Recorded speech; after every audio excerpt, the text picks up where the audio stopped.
Assalamualaikum warahmatullahi wabarakatuh. Salam dan bahagia Bapak Ibu hebat semuanya. Perkenalkan, nama saya Winasti Nova Widyarti MPD, guru kelas 1 SD Negeri Kemiri, Kecamatan Kemiri, Kabupaten Purworejo, Provinsi Jawa Tengah. SD Negeri Kemiri merupakan sebuah sekolah dasar yang terletak di pusat kota kecamatan dengan 7 rombongan belajar dan jumlah murid sebanyak 171. SD Negeri Kemiri telah mengimplementasikan kurikulum merdeka di kelas 1 dan kelas 4 di tahun pertama, dan hingga kini semua kelas telah menerapkan implementasi kurikulum merdeka. Situasi yang terjadi di kelas saya dengan jumlah murid sebanyak 32 tentu memiliki kesiapan belajar, minat, dan profil belajar yang berbeda-beda. Meskipun sebagai guru saya telah berusaha menerapkan student-centered, tetapi pelaksanaannya kurang efektif. Saya belum merancang pembelajaran yang mengakomodir semua kebutuhan belajar murid. Selain itu, saya belum memaksimalkan dan memanfaatkan teknologi digital dalam pembelajaran, sehingga yang terjadi murid saya memiliki motivasi belajar yang rendah dan berdampak pada rendahnya hasil belajar mereka. Rapot Mutu Sekolah 2023 terdapat 20% kemampuan literasi di bawah minimum. Dengan memperhatikan situasi dan tantangan yang terjadi tersebut, maka saya melaksanakan praktik baik penerapan pembelajaran Cyberlidi atau pembelajaran berdiferensiasi berbasis literasi digital. Langkah awal yang saya lakukan adalah dengan melakukan koordinasi dan konsultasi dengan kepala sekolah tentang pelaksanaan praktik baik pembelajaran ini. Kemudian saya melaksanakan asesmen diagnostik kognitif dan asesmen diagnostik non-kognitif. Dari asesmen diagnostik kognitif diketahui kesiapan belajar murid dengan data sebanyak 6 murid atau sebesar 18,8% dalam kategori belum paham, ada 18 atau 56,3% dalam kategori paham sebagian, dan terdapat 8 murid atau 25% dalam kategori paham utuh. Sedangkan dari asesmen diagnostik non-kognitif tentang gaya belajar murid, didapat data 16 murid atau 50% bergaya belajar visual, 8 murid atau 25% bergaya belajar auditori, dan 8 murid atau 25% dengan gaya belajar kinestetik. Langkah selanjutnya, saya membuat perencanaan pembelajaran. Saya membuat modul ajar berdiferensiasi yang memuat diferensiasi konten, proses, maupun produk untuk dapat mengakomodir seluruh kebutuhan belajar murid. Saya membuat berbagai media pembelajaran, di antaranya video animasi dan berbagai gambar menarik tentang aturan di rumah dan di sekolah. Media berikutnya yang saya siapkan berupa rekaman suara yang berisi tentang rangkuman materi. Selain itu, saya juga menyiapkan puzzle aturan di rumah dan di sekolah. Semua persiapan mulai dari pembuatan modul ajar, LKPD, hingga semua media pembelajaran saya buat menggunakan teknologi digital, salah satunya dengan menggunakan aplikasi Canva. Setelah semua persiapan selesai, tiba saatnya melaksanakan pembelajaran di kelas. Sebelum pembelajaran dimulai, semua murid melaksanakan pembiasaan membaca buku selama 15 menit sebagai wujud gerakan literasi sekolah. Selain literasi, masih banyak pembiasaan pagi lainnya. Setelah bel masuk berbunyi, semua murid berbaris di depan kelas dan saya menyambut mereka dengan pelukan dan salam hangat. Pembelajaran di dalam kelas diawali dengan mengucapkan salam, berdoa bersama, dan mengaji surat-surat pendek. Saya mengecek kehadiran, menanyakan kabar, dan melakukan tepuk ATK. Punya? Mana pensilnya? Mana penghapusnya? Mana penggarisnya? Tepuk fokus. Melihat, mendengar, sungguh-sungguh. Sekarang kalian tuliskan di kertas post-it warna-warni yang sudah Bu Guru bagikan untuk menulis kesepakatan kelas.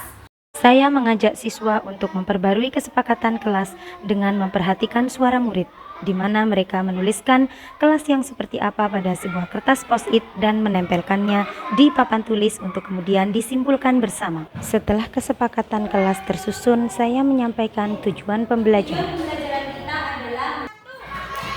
Semua murid kelas 1 diajak untuk melakukan tepuk angka guna memastikan fokus dan memberi perasaan gembira untuk memulai pelajaran.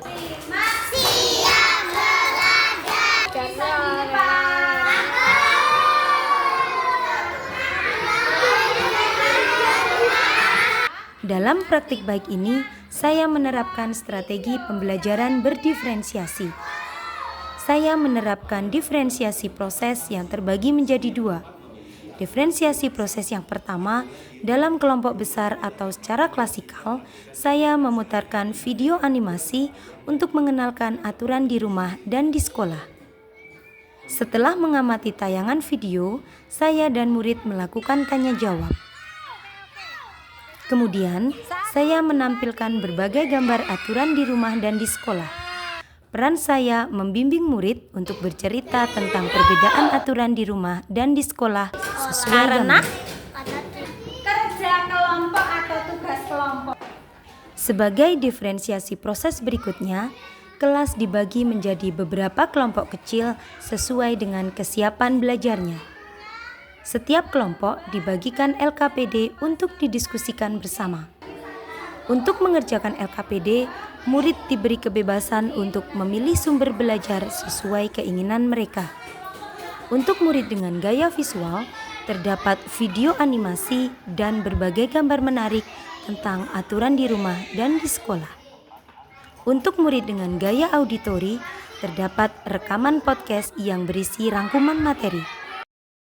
Sedangkan untuk murid dengan gaya kinestetik, murid dipersilakan untuk keluar kelas menuju papan aturan tata tertib sekolah. Saya juga melaksanakan diferensiasi produk dengan memberikan kebebasan kepada murid untuk menentukan produk atau karya yang akan dihasilkan sebagai tagihan tugas dalam LKPD. Murid dengan gaya visual dapat membuat produk berupa melengkapi poster dengan menggunakan aplikasi Canva. Sebagai guru, saya berperan sebagai fasilitator dan membimbing murid dalam membuat produk sesuai dengan minat mereka. Murid dengan gaya auditori dapat membuat produk berupa rekaman suara dengan menggunakan handphone. Sedangkan murid dengan gaya kinestetik dapat menyusun puzzle agar terbentuk gambar perilaku menaati aturan. Setelah semua selesai mengerjakan LKPD, setiap kelompok mempresentasikan produk yang dihasilkan. Peran saya di sini yaitu melakukan penilaian dengan rubrik dan memberikan apresiasi. Di akhir pelajaran, saya melaksanakan asesmen sumatif untuk mengetahui ketercapaian tujuan pembelajaran. Dari hasil observasi dan asesmen, didapat data peningkatan motivasi dan hasil belajar murid yang dibuktikan dengan data sebagai berikut. Aktor lain yang berperan dalam kegiatan ini adalah kepala sekolah selaku observer sekaligus supervisor. Dalam kegiatan penutup, saya memberikan penguatan dan kesimpulan tentang materi yang telah dilaksanakan. Apa yang kalian rasakan anak-anak? Saya menggunakan roda emoji yang dapat dipilih anak untuk dapat menunjukkan perasaan mereka. Saya kemudian menyampaikan pesan moral pada semua murid dan menutup pembelajaran dengan memberi salam serta berdoa bersama. Siswa di kelompok sesuai bakat dan minat masing-masing, kemudian siswa juga melaksanakan tugas sesuai dengan kebutuhannya. Anak saya merasa senang dan bersemangat belajar bersama Bu Nasti karena beliau sering menggunakan video dan gambar-gambar menarik. Dan anak-anak pun bebas memilih mengerjakan tugas sesuai dengan keinginan mereka. Saya senang menonton video dan mengetik di laptop. Saya senang mengerjakan tugas. Saya membantu dengan teman-teman.